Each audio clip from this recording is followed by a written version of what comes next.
Et quand la tristesse arrive, je sais tu es là, toujours près de moi. Bon vendredi, bienvenue à votre émission de la Victoire de l'amour. Je vous rappelle, en passant, avant de présenter le bon doc Gilles Lapointe, qui sera avec nous à la prochaine retraite qui aura lieu au Nouveau-Brunswick. Vous le savez, vous voyez la publicité à tous les jours. Alors, le bon doc sera avec nous toute la fin de semaine. On le rejoint immédiatement.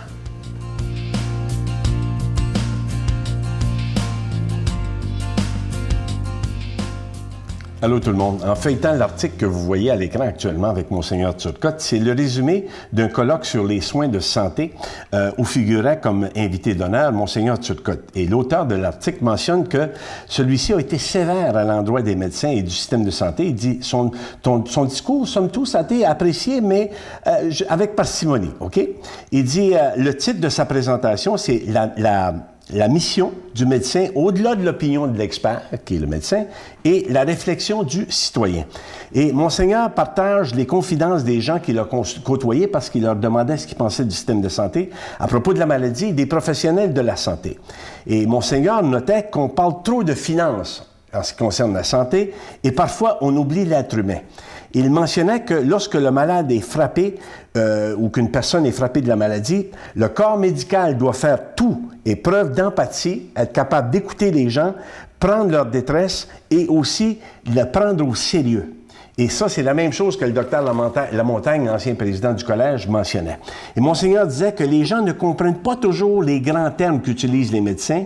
L'ignorance et l'impuissance et l'inconnu font peur aux gens. Il dit le patient est vulnérable face au vocabulaire et aux technologies du monde hospitalier, et ça, c'est très vrai. Okay? Il mentionnait aussi que le personnel médical devrait donner plus de renseignements. C'est un Monseigneur qui dit ça. Plus de renseignements, plus d'explications pour rassurer le patient.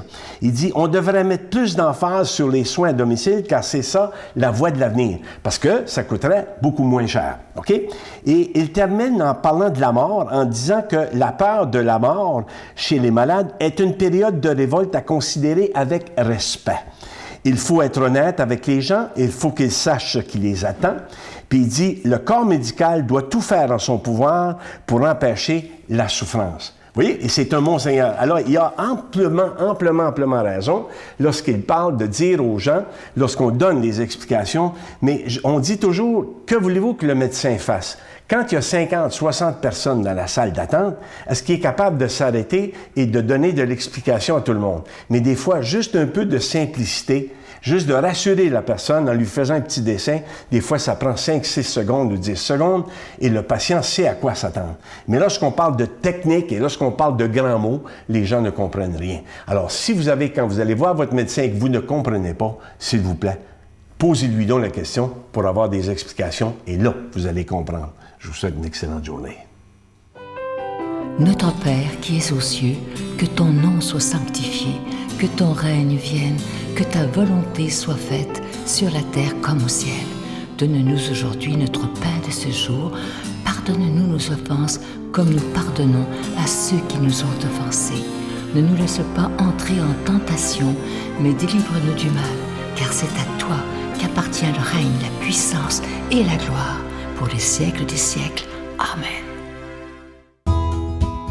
La Victoire de l'amour vous invite à une retraite spirituelle à Edmundston, Nouveau-Brunswick, les 13, 14 et 15 novembre 2015 sous le thème « Dieu est miséricorde, il espère et pardonne ». Venez vivre des moments de ressourcement inoubliables en compagnie de l'abbé Robert Lemire, Sœur Angèle, le docteur Gilles Lapointe, Sylvain Charon et Miguel Padilla à l'hôtel Four Points by Sheraton à Edmundston. Réservez rapidement à notre bureau au 514-523-4433 ou sans frais au 1-888-811-92-91. Venez vivre une fin de semaine exceptionnelle, remplie d'amour, de paix et de joie. Je suis tellement heureux de vous parler de ce beau cadeau du mois, tout à fait simple. Il s'agit d'un pendentif avec, pour une fois que la chaîne vient avec, vous allez être content. Et la chaîne est en nickel et c'est simplement le nom incrusté, Jésus. Et ce que j'aime, c'est en toute simplicité. Et est-ce qu'on aura cette fierté, le courage de témoigner de notre foi en portant ce pendentif? Moi, je l'ai toujours sur moi, là, vous ne le voyez pas parce que j'ai un gilet, mais Je vous rappelle aussi qu'il est déjà béni. Sœur Angèle le porte aussi fièrement. C'est une belle façon discrète de dire notre foi en Jésus. Et moi, je vous remercie de tout cœur de votre générosité. Les derniers mois, vous le savez, l'été, c'est toujours difficile. Alors, ça a été très difficile l'été dernier. Mais moi, je vous fais confiance et je fais confiance totalement à ce Jésus qui est le maître de l'impossible. Et je vous demande, si c'est possible pour vous, de faire un geste afin qu'on puisse continuer d'annoncer Jésus par la télévision. Je vous donne l'adresse. La Victoire de l'Amour, casier postal 120, succursale Boucherville à Boucherville, le J4B 5E6, je vous la redonne. La Victoire de l'Amour, casier postal 120, succursale Boucherville à Boucherville, le J4B 5E6. Également par téléphone, par carte de crédit du lundi au vendredi dans le 514-523-4433, 523-4433 ou sans frais, le 1-888-811-9291, 1-888-811-9291 et aussi sur notre site Internet, le www.lavictoiredelamour.org. Moi, je vous remercie de tout cœur de votre prière. C'était vraiment ce qu'il y a de plus important. Merci de votre générosité en ces moments qui sont plus difficiles pour la Victoire de l'Amour. Alors, je vous remercie d'avance de votre grande générosité.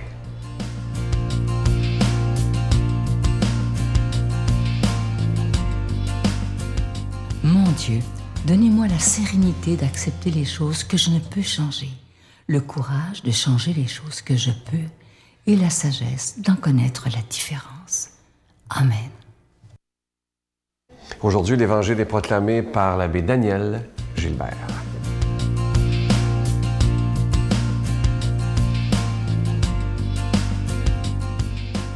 Jésus s'adressait à ses disciples en parabole. Un aveugle peut-il guider un autre aveugle? Ne tomberont-ils pas tous deux dans un trou? Le disciple n'est pas au-dessus du maître, mais celui qui est bien formé sera comme son maître. Pardon. Qu'as-tu à regarder la paille dans l'œil de ton frère, alors que la poutre qui est dans ton œil à toi, tu ne la remarques pas? Comment peux-tu dire à ton frère, frère, laisse-moi retirer la paille qui est dans ton œil, alors que tu ne vois pas la poutre qui est dans le tien? Esprit faux, enlève d'abord la poutre de ton œil, alors tu verras clair pour retirer la paille qui est dans l'œil de ton frère. Acclamons la parole de Dieu. Bonjour à tous et à toutes. Une autre belle journée commence avec cette belle parole de Dieu que je viens de vous proclamer. Deux belles petites paraboles qui sont tellement porteuses d'un bel enseignement. D'abord, cette parole, un aveugle peut-il guider un autre aveugle? D'après vous autres. Moi, je me souviens d'un jeu que nous avons fait un jour avec un groupe de jeunes lors d'un camp. On se préparait pour les Journées mondiales de la jeunesse et on avait justement à faire ce jeu de l'aveugle en se mettant deux par deux.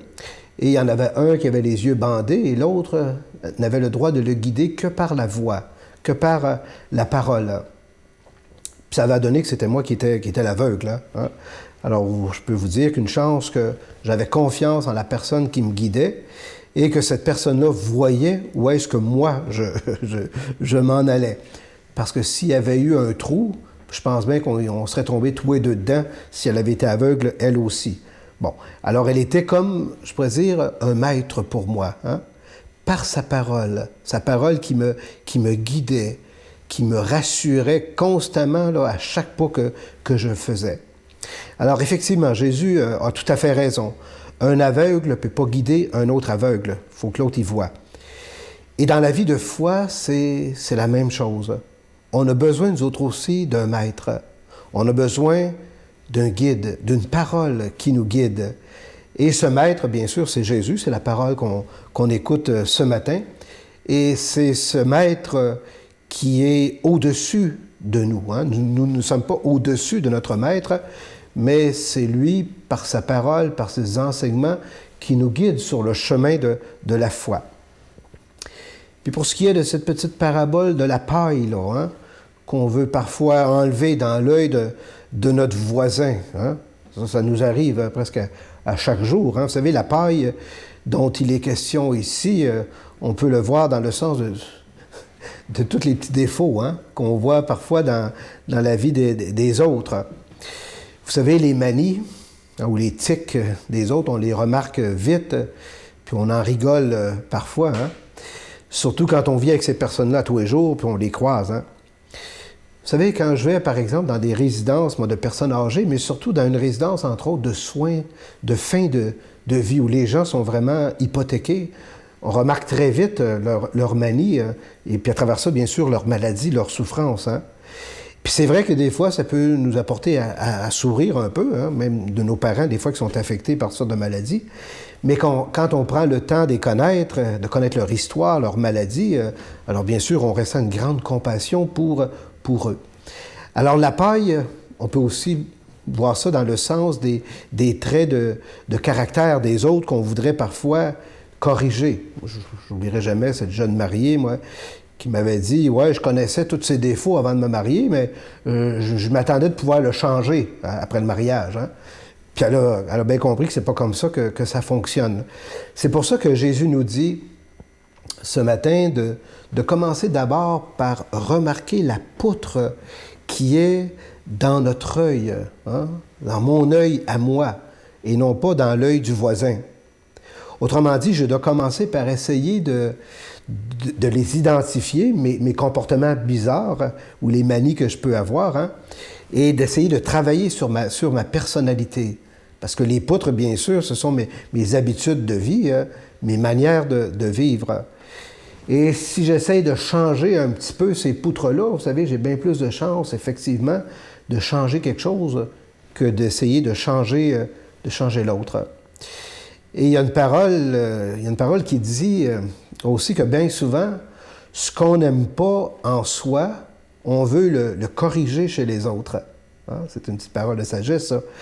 Mais en fait, ce serait bien plus sage de se demander, ce que j'aime pas chez telle personne, peut-être que c'est quelque chose que j'aime pas en moi, et là, essayer de le corriger. En tout cas, chers amis, l'important qu'on a à retenir, la bonne nouvelle dans l'Évangile de ce matin, c'est que le Seigneur, lui, nous connaît. Le Seigneur, lui, nous aime tel que nous sommes, mais il ne veut pas qu'on en reste là, comme on pourrait dire, hein? Comme quelqu'un a déjà dit.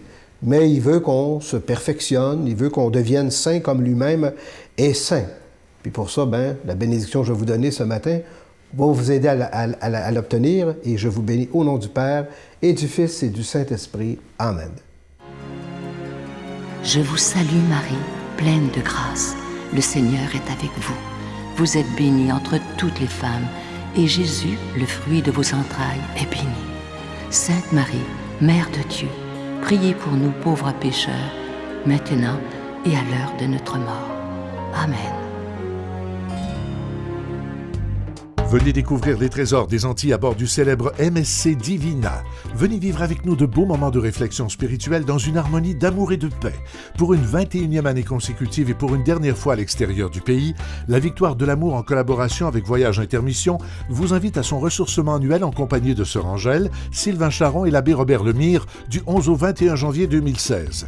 Réservez rapidement au 514-288-6077 ou 1-800-465-3255.